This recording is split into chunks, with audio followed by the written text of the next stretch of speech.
경계톡 시청자 여러분 안녕하세요. 오예진의 외신톡 오예진입니다. 제가 오늘도 지난주에 이어서 외신을 가지고 브리핑해 보려고 하는데요.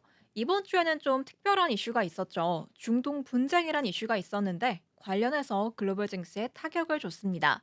지난 이틀 동안 미국 증시 어떻게 마감했는지 시황부터 살펴보고 시작해 보도록 할게요. 그럼 먼저 현지 시간 16일 뉴욕 증시 마감 시황부터 보겠습니다. 이스라엘과 이란 간 긴장 완화 낙관론이 분상을 하면서 현지 시간 16일 뉴욕 증시 상승했습니다. 이스라엘과 이란 간 무력 충돌이 4일째 이어지고 있는 가운데 이란이 휴전 의사를 간접적으로 미국에 전달한 것으로 전해지면서 추가적인 긴장 고조가 중단될 수 있다는 낙관론이 부상을 했습니다. 월스트리트 저널은 미국이 이스라엘의 대이란 공격에 참여하지 않는 한 미국과의 핵 협상 테이블에 돌아오는데 열려있는 입장임을 이란이 아랍 국가 당국자들에게 밝혔다고 보도했습니다. 로이터 통신도 이란이 이스라엘과 휴전할 수 있도록 트럼프 대통령에게 영향력을 행사해달라고 카타르나 사우디아라비아, 오만 같은 중동 걸프 지역 국가들에게 요청했다고 복수의 소식통을 인용해서 보도했는데요. 앞서서 다우지스는 이스라엘의 이란 핵시설 공습과 이란의 미사일 보복 공격 여파로 투자 심리가 냉각되면서 1.8% 하락한 바 있습니다. 그런데 위험 선호 심리가 다시 부활하면서 테슬라, 엔비디아, 구글 같은 대형 기술주 종목들이 강세를 보였습니다.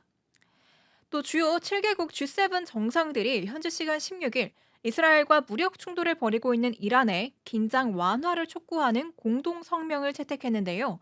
AFP와 로이터 등 외신에 따르면 G7 정상들은 이날 정상회의를 한 뒤에 발표한 성명에서 우리는 이스라엘에 스스로를 방어할 권리가 있다고 단언한다며 이렇게 밝혔습니다. 정상들은 우리는 이란이 결코 핵무기를 가질 수 없다고 분명히 일관되게 밝혀왔다면서 우리는 이란 위기의 해결이 가자지구 휴전을 포함한 중동의 더 강범위한 긴장 완화로 이어지길 촉구한다고 말했습니다. 뉴욕타임스는 이번에 채택된 공동성명이 이란을 영내 불안정과 테러의 주된 근원이라고 지칭했고요. 중동 상황을 이유로 이날 조기 귀국한 트럼프 대통령도 공동성명문에 서명한 사실이 확인됐다고 전했습니다. 이렇게 G7 정상들이 이란에 빨리 물러나라라고 공표한 건데 트럼프 대통령이 다음 날인 현지 시간 17일 이런 말을 SNS에 올렸습니다. Unconditional surrender. 무조건 항복이라는 말을 올린 겁니다. 그동안에는 이란과 협상이 여전히 가능하다면서 외교적인 해법을 포기하지 않았는데 이제는 미군이 개입해서 이란을 힘으로 굴복시키는 방안을 논의 중인 것으로 전해졌습니다. 그리고 저 unconditional surrender라는 말에 대한 별다른 설명은 없었습니다만 이란이 이스라엘과 미국에 맞서지 말고 항복해야 한다는 주장으로 풀이됩니다.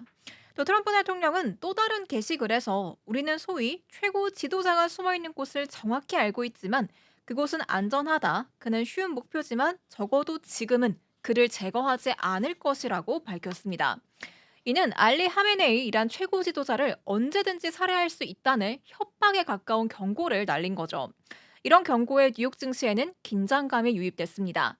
그래서 간밤 현지 시간 17일 뉴욕 증시 어떻게 마감했는지 보자면 3대 지수가 동반 약세를 기록했습니다. 트럼프 대통령이 이란에 군사 개입하는 방안을 논의하면서 증시에는 위험 회피 심리가 번진 건데요. 트럼프는 이날 오후에 백악관에서 국가안전보장회의를 열고 핵심 참모들과 이란을 직격하는 방안을 두고 1시간 넘게 논의했다고 합니다. 이스라엘과 이란 간 교전이 이날도 이어진 가운데 미군이 직접 이란의 지하 핵시설을 벙커버스터로 타격할 수 있다는 관측까지 나오는 상황입니다. 미군의 직접 개입이 가시화하면서 금융시장엔 긴장감이 흘러나왔습니다. 국제유가는 이날 4% 넘게 급등했는데요. 이는 미국이 이란에 군사 개입하더라도 원유 시장은 지정학적 불안이 금방 해소되지 않을 것으로 본다는 의미로 해석할 수 있겠습니다. 시가총액 1조 달러 이상의 거대 기술 기업 모두 하락했고요. 재생에너지 세액공제 폐지 소식에 태양광 관련주들도 일제히 급락을 했습니다. 이렇게 중동 정세 불안으로 미증시가 흔들리고 있고 또 올해 들어서 작년만큼의 상승세가 나오지 않고 있잖아요. 그래서 많이들 미증시에 지금 발을 빼야 하나 이런 고민들 갖고 계실 것 같아서 제가 좀 우려가 있었는데 자료를 찾아보니까 제 우려와는 정반대되는 상황이었습니다. 서학개미가 돌아왔다는 내용의 기사가 나왔는데요. 이 서학개미들의 발길이 다시 미국 증시로 향하고 있다고 합니다.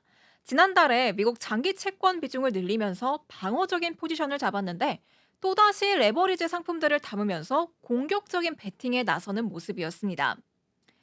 이 그래프만 보셔도 아시겠죠? 2022년부터 미국 주식 보관액이 점차 우상향하고 있습니다. 그리고 올해 역대 최대치를 기록했다고 하는데요. 한 증권사 관계자는 최근 3,000피를 향한 랠리에도 편승하지 않았던 개미들이 미국 증시의 비중을 늘리고 있는 걸 보면 아직은 이 박스피에 대한 의심을 완전히 떨쳐내지 못한 것 같다라고 짚어냈습니다. 이 기사를 보고 아직까지 많은 분들이 미국 증시에 좀 희망을 갖고 있는 게 아닌가 하는 생각이 들더라고요.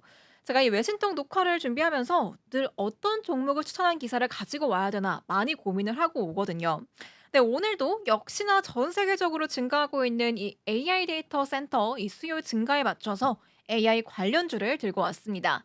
어떤 종목인지는 잠시 뒤에 외신을 통해서 확인해 보시죠.